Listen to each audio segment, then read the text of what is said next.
Plusieurs hommes politiques sont mis aux arrêts au Mali. La place de l'indépendance du pays est restée calme le vendredi 9 mai 2025. Un important dispositif policier avait été déployé, mais les partis politiques maliens avaient annoncé le report du rassemblement de contestation initialement prévu à Bamako. Décision prise après la suspension par les autorités de transition mercredi de toutes les activités politiques dans le pays. En revanche, plusieurs cas d'enlèvement et de tentatives d'enlèvement d'hommes politiques par la sécurité d'État ont eu lieu le jeudi 8 et le vendredi 9 mai 2025 à Bamako. El-Bachir Thiam, jeune militant du parti Elema, a été enlevé dans l'après-midi du jeudi 8 mai vers 14h à Kati, ville garnison proche de Bamako et chef des militaires au pouvoir. Il se trouvait, selon son entourage, devant la boutique d'un ami lorsque les hommes encagoulés l'ont embarqué dans un véhicule banalisé. Figure locale de la société civile, membre du collectif Sirako, El-Bachir Thiam n'est pas un cadre dirigeant du parti Yelema qu'il a rejoint il y a à peine 3 mois. Voix critique de la transition. Il avait organisé mercredi matin, avant donc la suspension des activités politiques dans le pays, annoncée à la mi-journée, une réunion avec des femmes de Kati sur le respect des droits et de la Constitution. Dans une vidéo enregistrée au cours de cette activité, on l'entend dénoncer en chantant la transition infinie.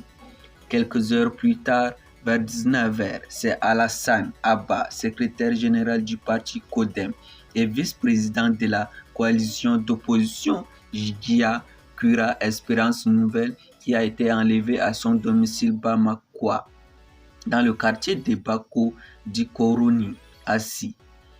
Selon ses proches, des hommes armés et encagoulés se réclamant de la gendarmerie l'ont sorti de chez lui avec violence et l'ont embarqué dans un véhicule sans plaque d'immatriculation. L'ancien député de Gundam, région de Tombouctou, est réputé pour son franc-parler. Il fait partie des rares figures politiques à avoir continué de plaider régulièrement pour le retour à l'ordre constitutionnel dans les médias maliens, sans toutefois jamais appeler à la déstabilisation. Dans ces deux cas, leurs proches ont fait le tour des commissariats sans trouver trace d'El-Bachir Thiam ni d'Alassane Abba. Le mode opératoire des services maliens de renseignement est malheureusement devenu très familier depuis le début de la transition.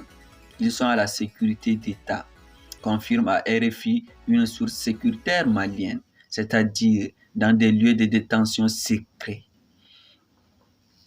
Cette source avertit, les enlèvements vont continuer. Le champ d'action de la sécurité d'État est élargi aujourd'hui. 2 autres tentatives d'enlèvement ce vendredi ont été rapportées à RFI. La première concerne Boissa Kone, président du parti VNDA et membre de la coalition Jiguia Cura. 2 hommes en civil se sont présentés à son domicile pour l'amener, mais selon son entourage, le chef de parti ne s'y trouvait pas et se cache depuis. Ibrahim Tamega, membre du parti La Convergence et du collectif des jeunes pour la démocratie, figure montante de la contestation, a lui aussi subi une tentative d'enlèvement. Il ne doit son salut, selon ses proches, qu'à l'intervention déterminée des jeunes qui se trouvaient aux alentours. L'organisation d'élections, la fin de la transition et le retour à l'ordre constitutionnel, mais aussi la fin des coupures de courant ou encore des nouvelles taxes sur les services téléphoniques jugées injustes dans le pays.